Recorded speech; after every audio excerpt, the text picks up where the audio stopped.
شدید گرمی کے موسم میں وہ گلابی چہرہ لیے کھیتوں میں کام کر رہی تھی جب اسے احساس ہوا جیسے کوئی مسلسل اسے دیکھے جا رہا ہو۔ اس نے نظر اٹھا کر دیکھا، سامنے سفید کاٹن کے سوٹ میں ملبوس آدمی اس پر نظر جمائے کھڑا تھا۔ بانو نے غصے سے اسے دیکھا اور پھر نظر پھیر کر دوبارہ سے اپنے کام میں مگن ہو گئی، لیکن وہ کافی دیر تک اسے دیکھتا رہا۔ یہاں سے گزرتے گزرتے اچانک اس کی نظر کھیتوں میں کام کرتی بانو پر پڑی تھی۔ وہ اس کی خوبصورتی پر اپنا دل ہار بیٹھا تھا۔ باوجود گرمی کے اس کے گلابی چہرے سے تھکن واضح نہیں تھی۔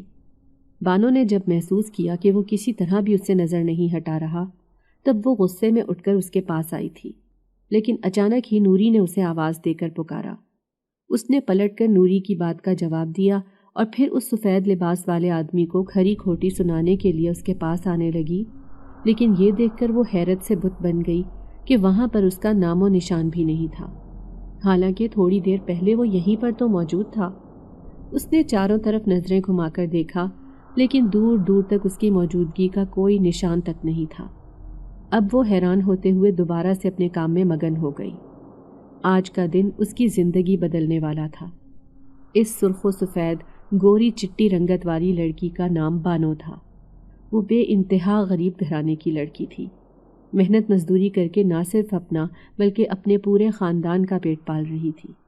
جب سے اس کا باپ معذور ہوا تھا تب سے ہی پورے خاندان کی ذمہ داری اس کے کندھوں پر آ گئی تھی۔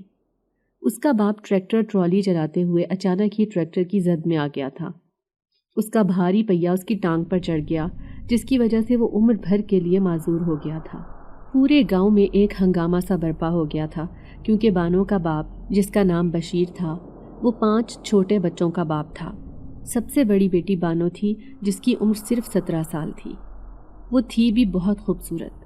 اس کی ماں تو اس کی بلائیں لیتے ہوئے نہ تھکتی تھی، کیونکہ بیٹی کی صورت میں اس کی گود میں ایک ننھی پری سی آ گئی تھی۔ بلا کی خوبصورت، وہ تو اسے گھر سے باہر نکلنے بھی نہ دیتی تھی، لیکن کیا جانتی تھی کہ یہ خوبصورت بیٹی کل کو کھیت میں جا کر محنت مزدوری کر کے اپنے خاندان کو پالے گی۔ جب بانو نے گھر میں سب کو روٹے پیٹتے دیکھا تو سب کو تسلی دیتے ہوئے کہنے لگی کہ آج سے گھر کی ذمہ داری میرے کندھوں پر ہے، بھلے کچھ بھی ہو جائے، میں اپنے خاندان کو کبھی اکیلا نہیں چھوڑوں گی۔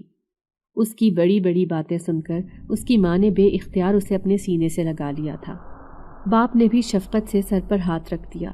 چھوٹے بہن بھائی رو رہے تھے یہ سوچ کر کہ ہمارا اسکول چھوٹ جائے گا، کیونکہ ہمیں پڑھانے والا باپ تو بستر سے جا لگا ہے، اب وہ کبھی اپنے قدموں پر چل نہیں سکے گا۔ لیکن بانو انہیں تسلی دیتے ہوئے کہنے لگی کہ وہ ہر حال میں پڑھ لکھ کر بہت بڑے آدمی بنیں گے۔ بہن کی تسلی پا کر سارے بہن بھائی خاموش ہو گئے تھے۔ اب اس نے ہی گھر سے باہر قدم نکالا۔ ماں کہنے لگی، تو کیا کرے گی؟ کہاں محنت مزدوری کرے گی؟ تیرا باپ تو وڈیرے کی زمینوں پر محنت مزدوری کرتا تھا۔ اماں، میں بھی محنت مزدوری ہی کر کے اپنا گھر چلاؤں گی۔ وہ فیصلہ کر چکی تھی، لیکن اس کی ماں کو اس کی خوبصورتی سے ڈر لگتا تھا، کیونکہ گاؤں کا ہر دوسرا آدمی نیت کا خراب تھا۔ اس کی ماں جانتی تھی کہ اس کی بیٹی بلا کی خوبصورت ہے، کئی لوگ اس پر نظر رکھتے ہیں، ایسے میں وہ ہرگز اپنی اس خوبصورت بیٹی کو گھر سے باہر نہیں نکالنا چاہتی تھی۔ لیکن بانو فیصلہ کر چکی تھی، اس لیے اگلے ہی دن وہ وڈیرے کی زمینوں پر کام مانگنے چلی گئی۔ یوں گاؤں کی دوسری عورتوں کے ساتھ کام کاج کرنے لگی۔ دھیرے دھیرے عورتوں کے ساتھ رہ کر وہ نڈر ہو چکی تھی، مغرب سے پہلے ہی گھر واپس آ جاتی۔ اس کی ماں نے سختی سے تاکید کر رکھی تھی کہ رات تک اسے کھیتوں میں رکنے کی کوئی ضرورت نہیں ہے، لیکن وہ دھیرے دھیرے گھبرانے لگی، کیونکہ وڈیرا جو 3 شادیاں پہلے ہی کر چکا تھا اب اس کی نظر بانو پر تھی۔ وہ خوبصورت لڑکی کم عمر اور معصوم تھی، چپ چاپ خاموشی سے اپنا کام کرتی رہتی۔ وڈیرا جانتا تھا کہ وہ غریب لڑکی ہے، اس لیے جب اس کا دل چاہتا اپنی جیپ لے کر کھیتوں میں چلا آتا اور اس لڑکی پر نظر جما کر کھڑا ہو جاتا تھا۔ لیکن بانو دل ہی دل میں اس سے سخت نفرت محسوس کرتی تھی۔ وہ کئی ہزار بار اپنے رویے سے وڈیرے کو بتا چکی تھی کہ اسے اس کا یوں دیکھنا ہرگز پسند نہیں، لیکن وہ بھی ایک ڈھیٹ آدمی تھا۔ چوتھی شادی کے لیے ادھر ادھر منہ مارتا پھر رہا تھا، حالانکہ اس کی پہلی 3 بیویاں بھی بہت امیر گاؤں سے بیاہ کر اس کی حویلی میں آئی تھی، لیکن پھر بھی عورتوں سے اس کا دل نہیں بھرتا تھا۔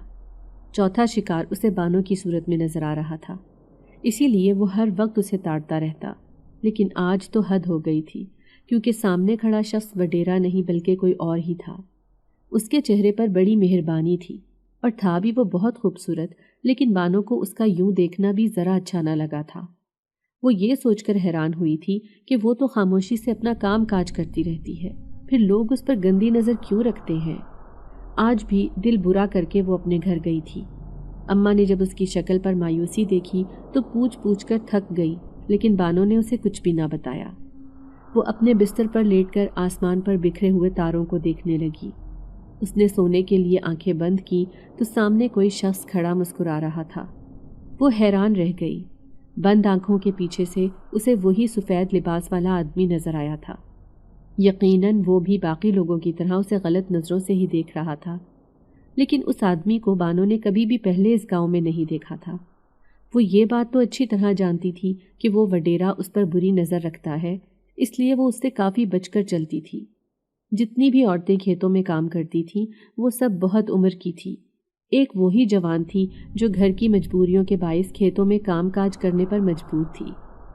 دوسرے دن صبح سویرے وہ معمول کے مطابق کھیتوں میں جا پہنچی۔ وڈیرے کا منشی جان بوجھ کر اس کی مزدوری وہاں لگاتا تھا جہاں پر کھیت ہی کھیت تھے۔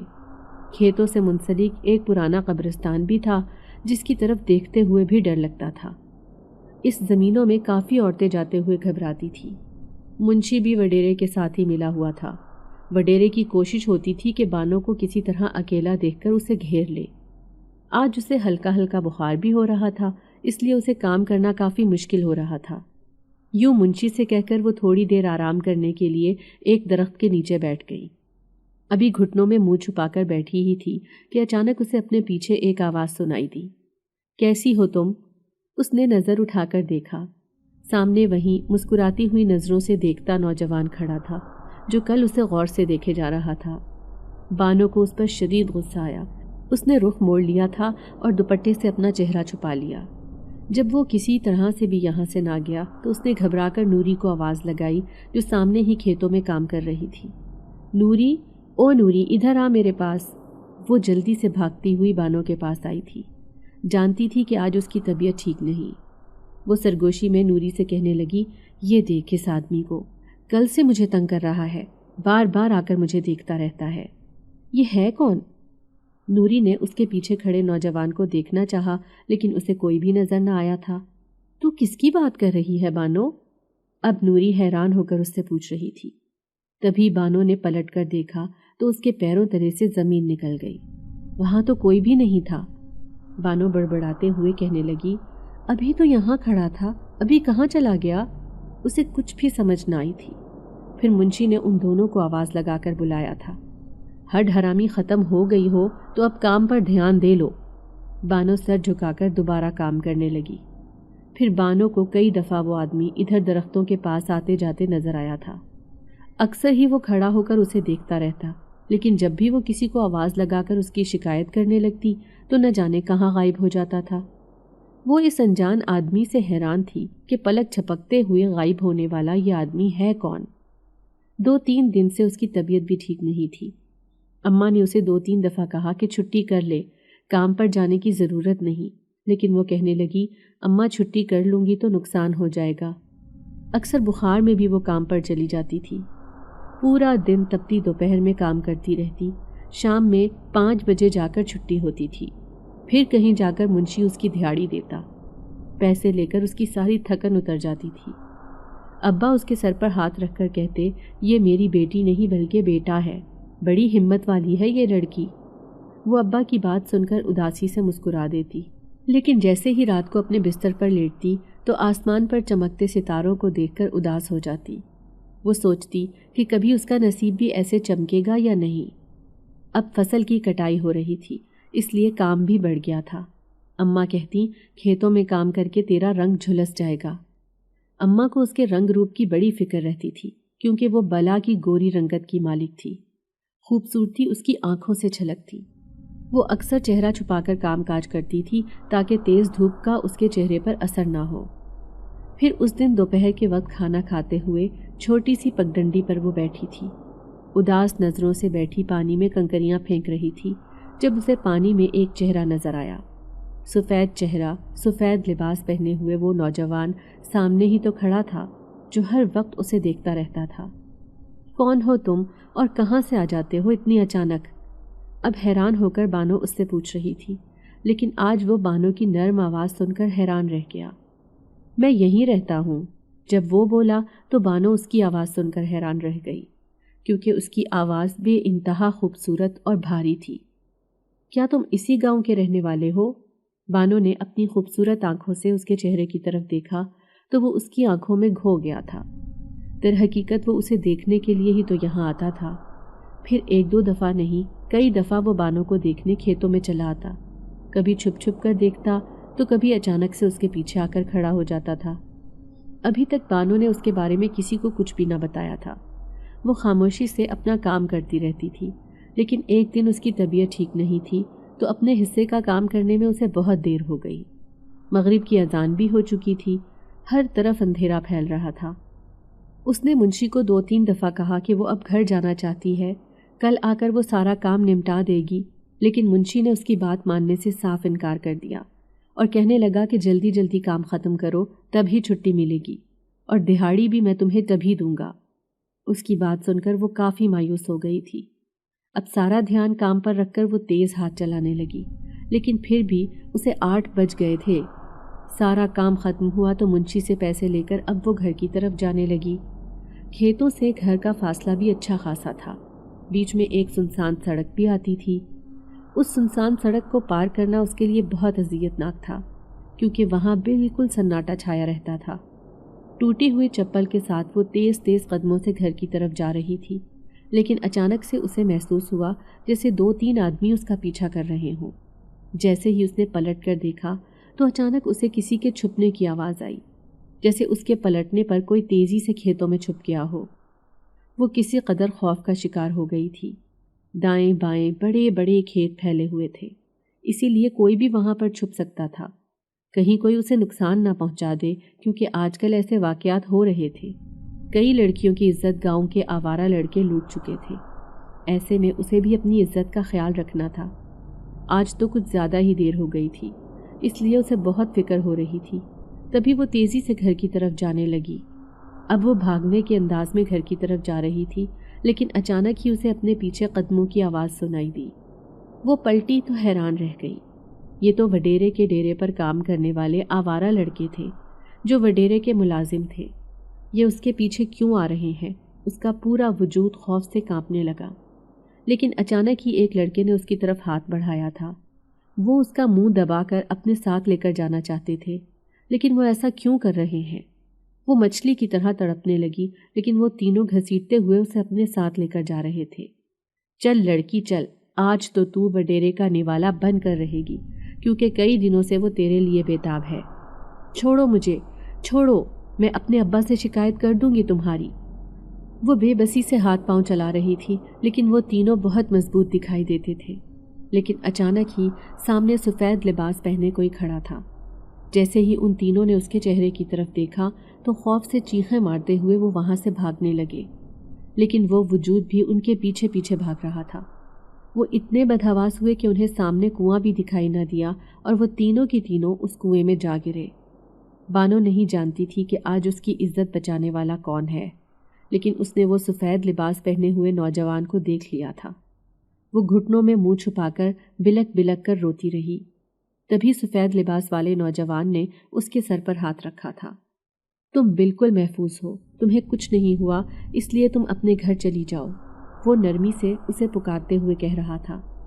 وہ اتنی بدحواس تھی کہ اس کا شکریہ بھی ادا نہ کر سکی اور بھاگتی ہوئی گھر جا پہنچی۔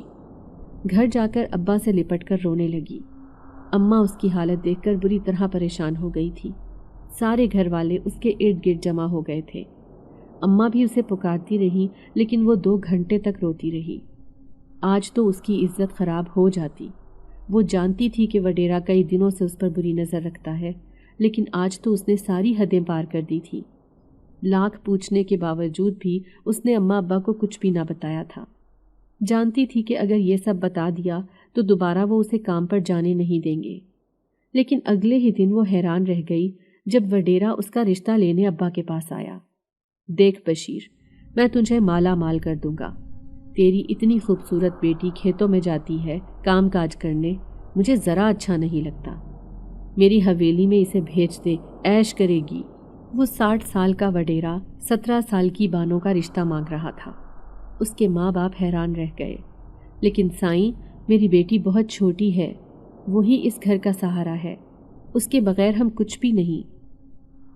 ارے تو جتنے پیسے مانگے گا میں تجھے دینے کے لیے تیار ہوں۔ دیکھ تیری بیٹی بہت خوبصورت ہے، اس سے پہلے کہ کوئی دوسرا اس پر غلط نظر جمائے تو اس کا رشتہ مجھ سے کر دے۔ بانو یہ سن کر خوف سے تھر تھر کانپنے لگی۔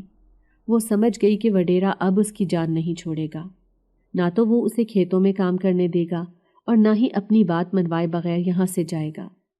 اب وہ سر پکڑ کر رو رہی تھی۔ اس کا باپ بھی اندر سے خوف زدہ تھا، کیونکہ وہ ایک معذور انسان تھا۔ اس لیے ٹالنے کے لیے اس نے وڈیرے سے کہہ دیا کہ سائیں، میں آپ کو سوچ کر جواب دوں گا۔ وڈیرے کے جانے کے بعد بانو بھاگتی ہوئی اپنے باپ کے پاس آئی تھی۔ روتے ہوئے کہنے لگی، ابا آپ نے انکار کیوں نہیں کیا؟ میں ہرگز اس وڈیرے سے شادی نہیں کروں گی۔ ابا نے اس کے سر پر ہاتھ رکھا اور کہنے لگا، تو فکر نہ کر میری دھی، میں کوئی ایسا فیصلہ نہیں کروں گا۔ تو میری بیٹی ہے، اچھی طرح جانتا ہوں کہ وہ وڈیرا ایک ظالم انسان ہے۔ وہ سارے مجبور اور غریب انسانوں سے فائدہ اٹھانا اچھی طرح جانتا ہے۔ دوسرے دن اس نے اپنی چادر لی اور معمول کے مطابق کام پر چلی آئی، لیکن اس نے محسوس کیا کہ ساری عورتیں اسے بڑی عجیب نظروں سے دیکھ رہی تھی۔ شاید آہستہ آہستہ سارے گاؤں والے لوگوں کو پتہ چل گیا تھا کہ وہ وڈیرا کس نیت سے اس کے گھر آیا تھا، لیکن دوسری طرف اس کا مکروہ چہرہ کسی نے بھی نہ دیکھا تھا کہ اس نے اپنے آدمیوں کے ذریعے بانو کو اپنے ڈیرے پر اغوا کرنے کی کوشش کی تھی۔ وہ عورتوں کے رویوں سے اتنی دل برداشتہ ہوئی کہ ایک درخت کے نیچے بیٹھ کر رونے لگی۔ گھٹنوں میں منہ چھپا کر روتی ہوئی وہ بڑی معصوم لڑکی لگ رہی تھی۔ تبھی اچانک سے اسے اپنے قریب ایک خوشبو کا جھونکا محسوس ہوا۔ وہ روتے ہوئے اس سفید لباس والے نوجوان سے کہنے لگی، تم نے ہی اس دن مجھے وڈیرے کے آدمیوں سے بچایا تھا نا؟ آج بھی مجھے اس سے بچا لو، ورنہ وہ مجھے زبردستی اپنی حویلی میں لے جائے گا۔ وہ سفید لباس والا نوجوان مسکرایا تھا، پھر بھاری لہجے میں کہنے لگا، میرے ہوتے ہوئے تمہیں کبھی کچھ نہیں ہو سکتا، اس لیے تمہیں گھبرانے کی ضرورت نہیں۔ تسلی رکھو، تم کبھی بھی اس کی حویلی میں نہیں جاؤ گی۔ وہ اتنے پر یقین لہجے میں کہہ رہا تھا کہ بانو کا دل چاہا کہ اس پر عمر بھر کے لیے بھروسہ کر لے۔ وہ مسکراتی ہوئی نظروں سے اسے دیکھے جا رہی تھی۔ تبھی منشی کی بھاری اور چیختی ہوئی آواز اس کے کانوں سے ٹکرائی تھی، اے لڑکی، کس سے باتیں کر رہی ہے تو یہاں بیٹھ کر؟ وہ ایک دم ہی اچھل پڑی، لیکن دوسری طرف وہ سناٹے میں رہ گئی جب اچانک سے وہ سفید لباس والا آدمی اس کے سامنے سے غائب ہوا تھا۔ اس کے یوں غائب ہونے پر وہ شدید دہشت زدہ ہو گئی تھی۔ پلٹ کر منشی کو دیکھنے لگی تو منشی حیرت سے کہنے لگا، کبھی خود ہی ہنستی ہو تو کبھی پھٹی پھٹی نگاہوں سے میری طرف دیکھتی ہو، کہیں تم پاگل تو نہیں ہو؟ منشی بڑا حیران تھا، لیکن وہ جلدی سے جا کر اپنا کام کرنے لگی۔ تبھی تھوڑی ہی دیر بعد وڈیرا زمینوں پر آیا تھا۔ وڈیرے کو دیکھ کر منشی اس کے کانوں میں سرگوشی کرنے لگا، لیکن وڈیرے کی وجہ سے بانو کی حالت بہت بری ہو گئی تھی۔ وہ سمجھ گئی کہ آج وہ جواب لینے اماں کے پاس ضرور آئے گا۔ تبھی وہ اس کے قریب آ کر کہنے لگا، لڑکی، جلد ہی تو میری حویلی کی رونق بن جائے گی، پھر تجھے یہ محنت مزدوری کرنے کی ضرورت نہیں پڑے گی۔ لیکن بانو کا دل چاہا کہ اس کے منہ پر تھوک دے، کیونکہ وہ اس آدمی سے بے حد نفرت محسوس کرتی تھی جس نے اس کی زندگی عذاب بنا رکھی تھی۔ حالانکہ وہ تو اپنا گھر چلانے کے لیے بہت محنت کر رہی تھی، ہمت دکھا رہی تھی، لیکن وہ اس کا حوصلہ توڑنے میں لگا رہتا تھا۔ تبھی تو ہر طرح سے اسے زج کرنے پر تلا تھا۔ پھر وہی ہوا جس کا ڈر بانو کو تھا۔ وہ شام کو ہی ابا کے پاس چلا آیا، جواب لینے کے لیے آیا تھا۔ ابا کہنے لگے، سائیں، مجھے معاف کر دو، میری دھی راضی نہیں، اس لیے میں کچھ نہیں کر سکتا۔ وڈیرے نے حقارت سے بشیر کی طرف دیکھا، پھر کہنے لگا، کہاں تو کچے گھر میں رہنے والا غریب مزارے، لگتا ہے کہ تو اپنی اوقات بھول گیا ہے۔ چاہوں تو تیری بیٹی کو اپنے آدمیوں سے اٹھوا کر لے جاؤں، لیکن عزت سے رشتہ مانگ رہا ہوں، تو پھر بھی اس پر راضی نہیں ہو رہا۔ اب وہ دھمکیاں دینے پر اتر آیا تھا، لیکن بشیر نے اس کے سامنے ہاتھ جوڑے اور کہنے لگا، سائیں، مجھے معاف کر دو، میری بیٹی ہی ہمارے گھر کا سربراہ ہے، اس کی شادی کر دوں گا تو ہمارے گھر کا گزارا کیسے ہوگا؟ لیکن وڈیرا غصے سے پاگل ہو رہا تھا۔ وہ دھمکیاں دیتا ہوا اس گھر سے چلا گیا، لیکن تھوڑے ہی دن بعد کچھ عجیب ہوا تھا۔ جب گاؤں کی عورتیں مل کر بشیر کے گھر چلی آئیں اور کہنے لگی تیری بیٹی کے اوپر جنات کا سایہ ہے، ہم نے اکثر اسے درخت کے نیچے اکیلے میں باتیں کرتے ہوئے دیکھا ہے۔ بانو کی ماں کا تو غصے سے برا حال ہو گیا۔ وہ عورتوں سے کہنے لگی یہ تم کیا کہہ رہی ہو؟ کیوں بدنام کر رہی ہو میری بیٹی کو؟ تو ایک عورت کہنے لگی ہم بدنام نہیں کر رہے، ہم نے سچ مچ اس لڑکی کو اپنے آپ سے باتیں کرتے ہوئے دیکھا ہے، اور یہ اس بیری کے درخت کے نیچے بیٹھ کر باتیں کرتی ہے جس کی طرف کوئی جاتا بھی نہیں، اور یہ ہر وقت وہیں پر بیٹھی ہوتی ہے، اکثر وہاں مسکرا کر کسی سے بات کرتی دکھائی دیتی ہے۔ دیکھ بشیر بھائی، اپنی بیٹی کا علاج کروا لے، گاؤں میں جو عامل ہے وہ جنوں بھوتوں کا علاج کرتا ہے، اس لیے بانو کو اس کے پاس بھیج دے۔ اور عورتیں سلام مشورہ دیتی ہوئی چلی گئیں۔ دونوں ماں باپ خود پریشان تھے، جبکہ بانو کی آنکھیں پھٹی کی پھٹی رہ گئی۔ وہ سوچ بھی نہیں سکتی تھی کہ عورتیں اس پر یوں الزام لگائیں گی۔ اس کی ماں پریشان ہو کر اس سے کہنے لگی کیا سچ میں ہی تو وہاں کسی سے باتیں کرتی ہے؟ بانو نے سر جھکا لیا، پھر کہنے لگی اماں وہاں پر ایک آدمی ہوتا ہے سفید لباس والا، اس نے مجھے ایک بار بچایا تھا۔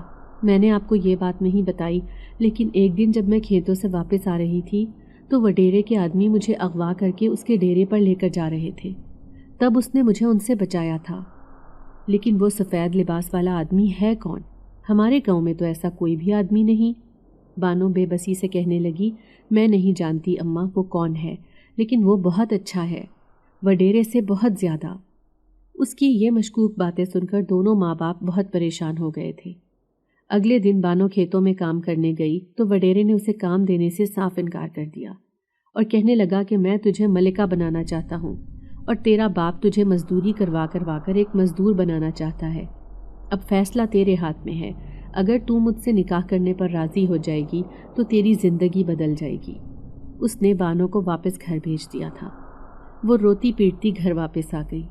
اب تو اس کے ماں باپ بھی پریشان ہو گئے تھے، لیکن اگلے دن جو ہوا وہ بہت قیامت خیز تھا، کیونکہ پورے گاؤں میں مشہور ہو گیا کہ بانو ٹھیک لڑکی نہیں، اس کے اوپر آسیب کا اثر ہے، کیونکہ یہ اس طرف جاتی ہوئی دکھائی دی ہے جہاں پر گاؤں کا ایک بھی بندہ نہیں آتا جاتا۔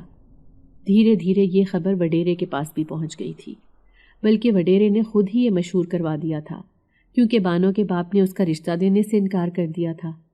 اب گاؤں میں رہنے والا عامل بشیر کے گھر آ پہنچا، کہنے لگا دیکھ تیری بیٹی سارے گاؤں والوں کے لیے خطرہ ہے، اس لیے اسے لے کر میرے آستانے پر آ، میں اس کا علاج کروں گا، ورنہ تیری بیٹی کی زندگی برباد ہو جائے گی۔ بانو چیخ چیخ کر کہنے لگی میرے ساتھ ایسا کچھ بھی نہیں، مجھے کچھ بھی دکھائی نہیں دیتا، میں بالکل ٹھیک ہوں۔ لیکن یہ بات کوئی بھی نہیں سمجھ رہا تھا۔ سب کا خیال تھا کہ بانو ایک آسیب زدہ لڑکی ہے۔ یوں وہ عامل زبردستی اسے اپنے ساتھ لے کر جانے لگا، لیکن بانو کی ماں اس کے سامنے آ گئی اور کہنے لگی عامل بابا میں خود اسے تیرے آستانے پر لے کر آؤں گی، ابھی میری بیٹی کو چھوڑ دے۔ یوں بانو کی ماں کی بات مان کر عامل اسے چھوڑ کر تو چلا گیا تھا، لیکن سختی سے تاکید کی کہ اگر تو اسے لے کر نہیں آئی تو میں وڈیرے سے کہہ دوں گا، اور وہ زبردستی اپنے آدمیوں کو بھیج کر تیری بیٹی کو میرے آستانے پر لے آئے گا۔ بانو کا رو رو کر برا حال تھا۔ سارے گھر والے سو گئے تھے، لیکن وہ ابھی تک جاگ رہی تھی۔ رات کی تاریکی میں اسے بہت خوف محسوس ہو رہا تھا۔ بار بار اس کے ذہن پر عامل کا خوف چھایا تھا، کہیں وہ زبردستی اسے اپنے آستانے پر نہ لے جائے۔ دوسری طرف وڈیرا بھی تھا جو اس سے زبردستی شادی کرنا چاہتا تھا۔ اس کے ماں باپ کو مسلسل مجبور کر رہا تھا کہ وہ اپنی کم عمر اور معصوم بیٹی کا رشتہ اس کے ساتھ طے کر دیں، لیکن بستر پر لیٹ کر بار بار اس کے ذہن میں یہ خیال بھی آ رہا تھا کہ وہ سفید لباس والا آدمی ہے کون جو صرف اسے دکھائی دیتا ہے اور کسی کو بھی نہیں۔ کھیتوں میں کام کرنے والی عورتیں اسے پاگل کیوں کہہ رہی تھی کہ وہ کسی انجان سے باتیں کرتی ہوئی دکھائی دیتی ہے جو اور کسی کو دکھائی نہیں دیتا۔ وہ خالی کمرے میں پڑی پڑی نہ جانے کیا کیا سوچ رہی تھی، لیکن اچانک ہی اسے کسی کی پرچھائی دکھائی دی تھی۔ وہی خوشبو کا جھونکا اسے اپنے آس پاس محسوس ہونے لگا۔ وہ حیرت سے ادھر ادھر دیکھنے لگی، لیکن سامنے وجود کو دیکھ کر خوف سے کانپنے لگی۔ آدھی رات کو وہ سفید لباس والا آدمی اس کے کمرے میں کیا کر رہا تھا؟ تم یہاں کیسے آئے؟ کون ہو تم؟ وہ ڈر ڈر کر اس سے پوچھ رہی تھی۔ میں تمہارا محافظ ہوں۔ میرا محافظ؟ لیکن تم ہو کون؟ بہت جلد میں تمہیں بتا دوں گا کہ میں کون ہوں، لیکن جب جب تم کسی پریشانی میں ہوگی میں تمہارا محافظ بن کر تمہارا ساتھ دوں گا، اس لیے تمہیں گھبرانے کی کوئی ضرورت نہیں بانو۔ بانو یہ سن کر حیران رہ گئی تھی۔ وہ اچانک سے اس کے سامنے سے غائب ہو گیا۔ یہ دیکھ کر وہ خوف سے کانپنے لگی، یہ سوچ کر کہ کیا گاؤں کی عورتیں صحیح کہتی ہیں؟ کیا سچ میں ہی وہ ایک آصیب ہے جو صرف مجھے دکھائی دیتا ہے؟ صبح تک اسے بہت تیز بخار ہو گیا تھا۔ اس کے ماں باپ سخت فکر مند دکھائی دے رہے تھے۔ پھر اس کی ماں کہنے لگی، چل بیٹا، میں تجھے عامل کے پاس لے کر چلتی ہوں، سچ میں ہی تجھ پر آصیب کا اثر ہو گیا ہے۔ وہ یہ سن کر رونے لگی، بار بار کہتی، اماں مجھے نہیں جانا اس کے پاس، مجھے اس سے ڈر لگتا ہے۔ لیکن اس کی ماں کہنے لگی کہ نہیں تو وہ یہاں آ جائے گا، ویسے بھی وہ وڈیرے کا چیلا ہے، اگر اس کی کوئی بات نہیں مانتا تو وڈیرے کے آدمیوں کو اپنے ساتھ لے کر آ جاتا ہے۔ پورے گاؤں میں اس کا ایک روب دبدبہ ہے، اس کے آگے کسی کی بھی ایک نہیں چلتی۔ بانو اپنی ماں کی بات سمجھ گئی تھی، اسی لیے چادر اوڑھ کر اس عامل کے پاس چلی آئی۔ عامل نے جب اس گوری چٹی خوبصورت لڑکی کو اپنے آستانے پر دیکھا تو اس کی نیت خراب ہو گئی۔ بانو کی ماں سے کہنے لگا، تو اس کو میرے آستانے پر چھوڑ کر چلی جا، اگر ایک رات کے لیے اسے یہاں چھوڑ دے گی تو وہ آصیب کے اثرات اس سے دور ہو جائیں گے جو اس کی جان کو چمٹ گئے ہیں۔ بانو کی ماں یہ سن کر حیران رہ گئی تھی، وہ بھلا اپنی جوان بیٹی کو کیسے اس عامل کے آستانے پر چھوڑ کر چلی جاتی؟ لیکن اس کی بات ماننا بھی ضروری تھا، کیونکہ یہ ایک شیطان صفت آدمی تھا، اگر کسی سے دشمنی پر اتر آتا تو اس کا حشر نشر بگاڑ دیتا تھا۔ یوں مجبوراً اسے بانو کو وہیں چھوڑ کر جانا پڑا۔ بانو ابھی اپنے ہوش و حواس میں نہیں تھی، وہ بے ہوش پڑی تھی۔ اسے یہ بھی نہیں پتا تھا کہ اس کی ماں اس عامل کے آستانے پر اسے چھوڑ کر جا چکی ہے۔ لیکن تھوڑی دیر بعد اسے ہوش آیا تھا۔ وہ پاگلوں کی طرح چاروں طرف دیکھنے لگی۔ عامل اس کی طرف دیکھ کر شیطانی انداز سے مسکرا رہا تھا۔ گوری چٹی خوبصورت لڑکی کو دیکھ کر اس کی نیت پہلے ہی خراب ہو گئی تھی۔ وہ اچھی طرح جانتا تھا کہ وڈیرا اس کا رشتہ لینے اس کے باپ کے پاس گیا، لیکن اس نے صاف انکار کر دیا تھا۔ پہلے وہ اس پر خود ہاتھ صاف کرنا چاہتا تھا، اس کے بعد وڈیرے کے ڈیرے پر بھیج دیتا۔ صرف ایک رات کے لیے ہی اس کے پاس وقت تھا۔ وہ ہر طرح سے اسے قابو کرنے کا سوچ چکا تھا، لیکن وہ نہیں جانتا تھا کہ سچ میں ہی بانو کی رکھوالی کرنے کے لیے اس کے پاس ایک خوفناک وجود موجود ہے جو اس کے اوپر ایک آنچ بھی نہیں آنے دے گا۔ جیسے ہی وہ اس کے قریب آنے لگا، اچانک ہی اسے کسی کی بھیانک پرچھائی دکھائی دی تھی۔ وہ حیران رہ گیا کہ اس کے پیچھے یہ کیسا وجود ہے۔ وہ دراصل ایک ڈھونگی عامل تھا، اسے کچھ بھی آتا جاتا نہیں تھا، لیکن گاؤں والوں کی نظروں میں اچھا بننے کے لیے اپنے آپ کو ایک بہت بڑا عامل کہتا تھا۔ اب جو اس نے اس خوفناک وجود کو دیکھا تو خوف کے مارے اس کے رونگٹے کھڑے ہو گئے۔ بانو نیم بے ہوشی کی حالت میں اس کے آستانے پر پڑی تھی۔ اس سے پہلے کہ وہ اس کے ساتھ کوئی غلط حرکت کرتا، اچانک ہی وہ پرچھائی دیکھتے ہی دیکھتے اتنی بڑی ہو گئی کہ عامل پاگلوں کی طرح اس آستانے سے اٹھ کر بھاگنے لگا۔ چیختا ہوا گاؤں کی گلیوں میں پھرتے ہوئے سب لوگوں سے کہنے لگا، ارے اس لڑکی کو یہاں سے لے جاؤ، سچ میں ہی یہ آصیب زدہ ہے۔ اس نے آج اپنی زندگی میں پہلی بار کسی خوفناک پرچھائی کو دیکھا تھا، اس لیے خوف کے مارے اس کے رونگٹے کھڑے ہو گئے تھے۔ گاؤں والے آہستہ آہستہ اس کے ارد گرد جمع ہو گئے۔ انہیں کچھ بھی سمجھ نہیں آ رہا تھا کہ یہ عامل کس کے بارے میں بات کر رہا ہے۔ تب پتہ چلا کہ ایک لڑکی اس کے آستانے میں بے ہوش پڑی ہے۔ گاؤں والوں نے دیکھا وہ بانو ہی تھی جس کے بارے میں آج کل بہت چرچا ہو رہا تھا۔ یوں اس کے ماں باپ آئے اور اپنی بیٹی کو اٹھا کر لے گئے، لیکن عامل نے پورے گاؤں میں مشہور کر دیا تھا کہ یہ لڑکی آصیب زدہ ہے، اس کا تعلق جنات کے ساتھ ہے، اگر کوئی بھی اسے نقصان پہنچائے گا تو جنات اس پر حملہ کر دیں گے۔ انہوں نے مجھ پر بھی حملہ کیا ہے۔ سب بانو سے خوف کھانے لگے تھے، کوئی بھی ان کے گھر آتا جاتا نہیں تھا۔ وڈیرے نے بھی اسے کام دینے سے منع کر دیا۔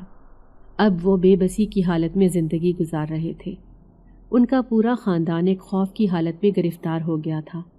بانو خود بھی بخار کی حالت میں ہر وقت چارپائی پر پڑی رہتی۔ اسے خود سمجھ نہیں آ رہی تھی کہ اس کی زندگی میں یہ کیا ہو رہا ہے۔ یہ خاندان تو پہلے ہی غربت میں زندگی جی رہا تھا، اب گاؤں والوں نے ان کے اوپر زندگی اور تنگ کر دی تھی۔ لیکن تھوڑے دن بعد جب اس کی طبیعت ٹھیک ہو گئی، ایک دن وہ اپنی ماں سے کہنے لگی، اماں میں کام کرنے جاؤں گی تو ہی گھر میں ہانڈی پکے گی۔ میں جا رہی ہوں وڈیرے کے پاس کام مانگنے۔ اس کی ماں کہنے لگی، بیٹا تو کیسے کام مانگنے جائے گی؟ دیکھ تیری طبیعت بھی ٹھیک نہیں اور وڈیرا بڑا ظالم آدمی ہے، اس نے ہی تیری زندگی برباد کی ہے، ساتھ ہی ہمارے پورے خاندان کو غربت کی چکی میں پیس دیا ہے، وہ تجھے کام نہیں دے گا۔ لیکن بانو کہنے لگی، نہیں اماں، میں منشی سے جا کر کہوں گی، وہ بہت اچھا ہے، وہ مجھے ضرور دھیاڑی پر رکھ لے گا۔ یہ کہہ کر اس نے چادر اوڑھی اور کام مانگنے چلی گئی۔ کھیتوں میں ساری عورتیں کام کر رہی تھیں۔ اسے آتے دیکھا تو عجیب عجیب باتیں کرنے لگی، لیکن منشی نے دور سے اس بے بس اور کمزور لڑکی کو آتے ہوئے دیکھ لیا تھا۔ بے اختیار اسے اس غریب لڑکی پر ترس آیا۔ وہ وڈیرے سے بہت ڈرتا تھا، اس لیے اسے کام پر بھی نہیں رکھ سکتا تھا، لیکن وڈیرا اس وقت شہر گیا ہوا تھا اور کھیتوں میں کوئی بھی نہیں تھا۔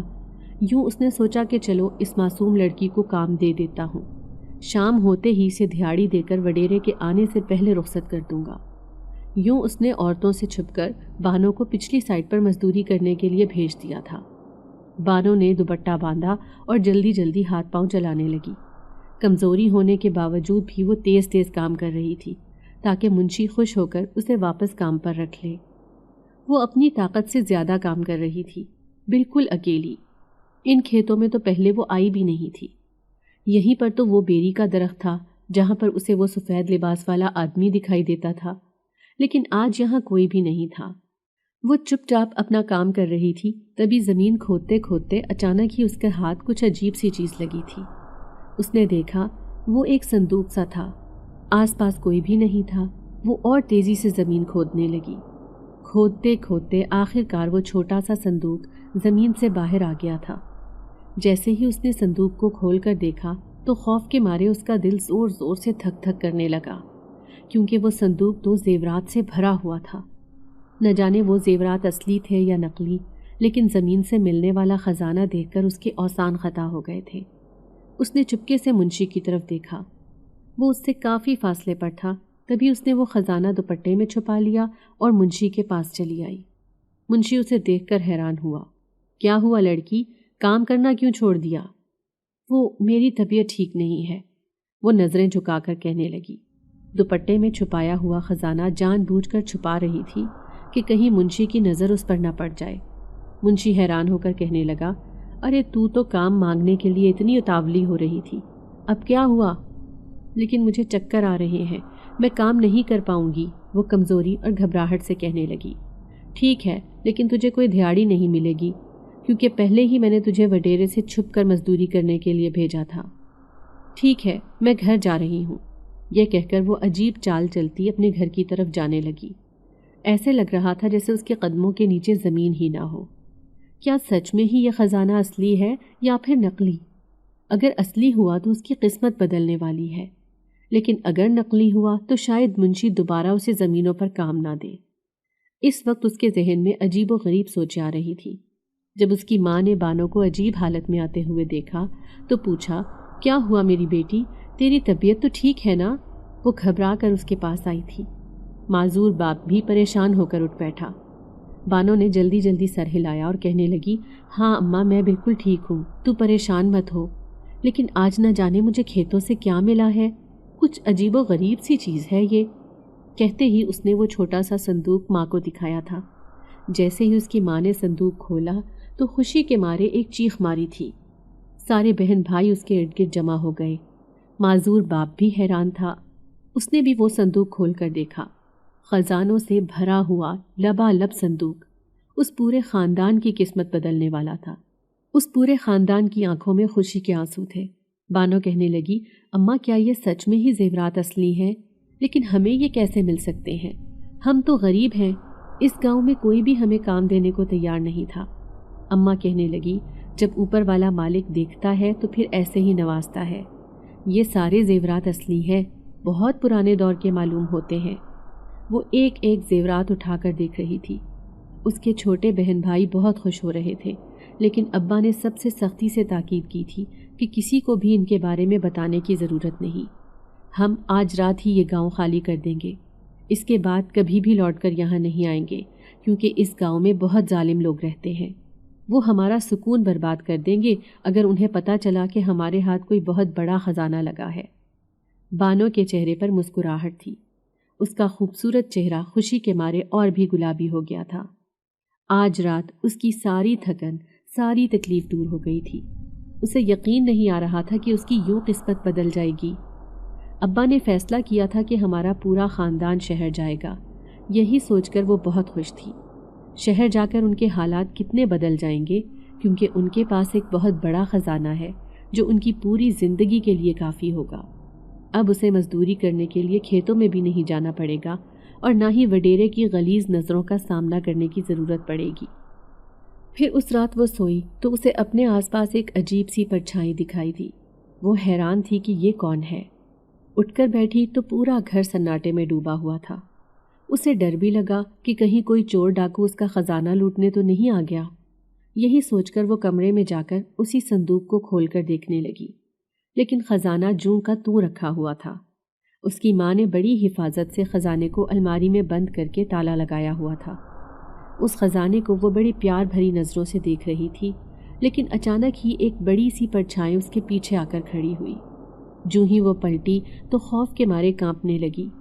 وہی سفید لباس والا آدمی اس کے پیچھے کھڑا تھا، مسکراتی ہوئی نظروں سے اسے دیکھتا ہوا۔ کیا تم واقعی میں کوئی بھوت ہو؟ وہ خوف سے کانپتی ہوئی آواز میں اس سے پوچھ رہی تھی۔ تبھی اس آدمی نے ہاں میں سر ہلایا اور کہنے لگا، ہاں، میں ایک جن زاد ہوں، شہنشاہ جنات۔ ایک دن میں اس پگڈنڈی سے گزر رہا تھا جہاں پر تم مزدوری کر رہی تھی۔